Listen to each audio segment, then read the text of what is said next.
পৃথিবীর ইতিহাসে সবচেয়ে ভয়াবহ অস্ত্রের নাম পারমাণবিক বোমা। দ্বিতীয় বিশ্বযুদ্ধে হিরোশিমা নাগাসাকিতে দেখা গিয়েছিল এর ধ্বংসাত্মক রূপ, যেই ক্ষত আজও বয়ে বেড়াচ্ছে জাপান। পারমাণবিক বোমার এই ভয়ঙ্কর ক্ষমতা দেখার পরও থামেনি গবেষণা। শুধু কিছু আন্তর্জাতিক চুক্তি এর ব্যবহার সীমিত করেছে। বর্তমানে কোনো দেশের সামরিক শক্তির মাপকাঠি হয়ে দাঁড়িয়েছে পারমাণবিক বোমার মজুদ। এ কারণে বহু দেশ ছুটছে পারমাণবিক সক্ষমতা অর্জনের দিকে। তবে তা নিয়ে চলছে কূটনীতি, রাজনীতি, এমনকি যুদ্ধের হুমকি। সম্প্রতি পারমাণবিক ইস্যুকে কেন্দ্র করে হয়ে গেল ইরান ইসরায়েল যুক্তরাষ্ট্র সংঘাত। ইসরায়েলের অনুরোধে যুক্তরাষ্ট্র হামলা চালায় ইরানের পারমাণবিক স্থাপনাগুলোর উপর। জবাবে মধ্যপ্রাচ্যের কাতারে অবস্থিত যুক্তরাষ্ট্রের সবচেয়ে বড় বিমান ঘাঁটি আল উদইদে ক্ষেপণাস্ত্র হামলা চালায় ইরান। 12 দিনের এ সংঘাতে কমবেশি ক্ষতিগ্রস্ত হয়েছে 3টি দেশই। যদিও শেষে যুদ্ধবিরতির মাধ্যমে থেমেছে হামলা পাল্টা হামলা। সেই সাথে নতুন করে আলোচনা শুরু হয়েছে পারমাণবিক বোমা নিয়ে। কিভাবে মানুষের হাতে এলো পারমাণবিক বোমার মতো এমন ধ্বংসাত্মক প্রযুক্তি? এ অসম্ভবকে সম্ভব করেছিলেন যিনি, তার নাম রবার্ট ওপেনহাইমার। জন্ম 1904 সালে নিউ ইয়র্কের এক ধনী জার্মান ইহুদি পরিবারে।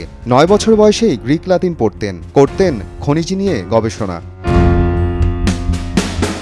হার্ভার্ডে রসায়ন নিয়ে পড়ার পর ওপেনহাইমার যান ক্যামব্রিজে। সেখানেই দেখা দেয় মানসিক সমস্যা। শেষ পর্যন্ত সাইকোসিস ধরা পড়ে। আত্মহত্যার কথাও ভেবেছিলেন একসময়। মন শান্ত করতে আশ্রয় নেন সাহিত্য আর দর্শনে। সনাতন ধর্মাবলম্বীদের ধর্মগ্রন্থ গীতা পড়তে শিখেছিলেন সংস্কৃত ভাষা। কুরুক্ষেত্রের যুদ্ধ আর শ্রীকৃষ্ণ ও অর্জুনের কথোপকথন থেকে অনুপ্রাণিত হয়েছিলেন পারমাণবিক বোমা আবিষ্কার করতে। 1942 সালে যুক্তরাষ্ট্র শুরু করে ম্যানহাটন প্রকল্প পারমাণবিক বোমা বানানোর জন্য। লস অ্যালামাসে গড়ে তোলা হয় সবচেয়ে গোপন গবেষণাগার। ওপেনহাইমার ছিলেন এর প্রধান পরিচালক।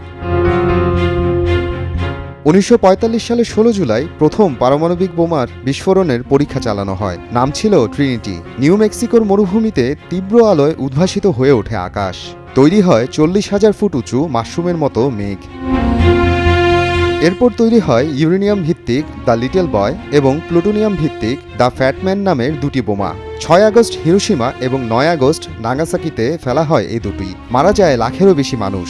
শেষ হয় দ্বিতীয় বিশ্বযুদ্ধ। জাপানে পারমাণবিক ধ্বংস দেখে গভীর অনুশোচনায় ভুগতে থাকেন ওপেনহাইমার। পারমাণবিক বোমাকে আখ্যা দেন শয়তানের কাজ হিসেবে। তিনি হাইড্রোজেন বোমার বিরোধিতাও করেছিলেন। ফলে 1954 সালে তার সিকিউরিটি ক্লিয়ারেন্স কেড়ে নেয় যুক্তরাষ্ট্র। জীবনের শেষ 20 বছর কেটেছে প্রিন্সটন ইনস্টিটিউট ফর অ্যাডভান্স স্টাডিতে। আইনস্টাইন সহ অনেক বিজ্ঞানীর সঙ্গে কাজ করেছেন।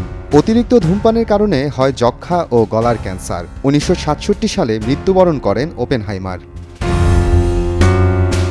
অপূর্ব এক মেধা দিয়ে তৈরি করেছিলেন বিশ্বের সবচেয়ে ভয়াবহ অস্ত্র, আর শেষ জীবনে সেই অস্ত্রের জন্যই ভুগেছেন গভীর অপরাধবোধে। মোহাম্মদ আফরানুল ইসলাম, সময় সংবাদ।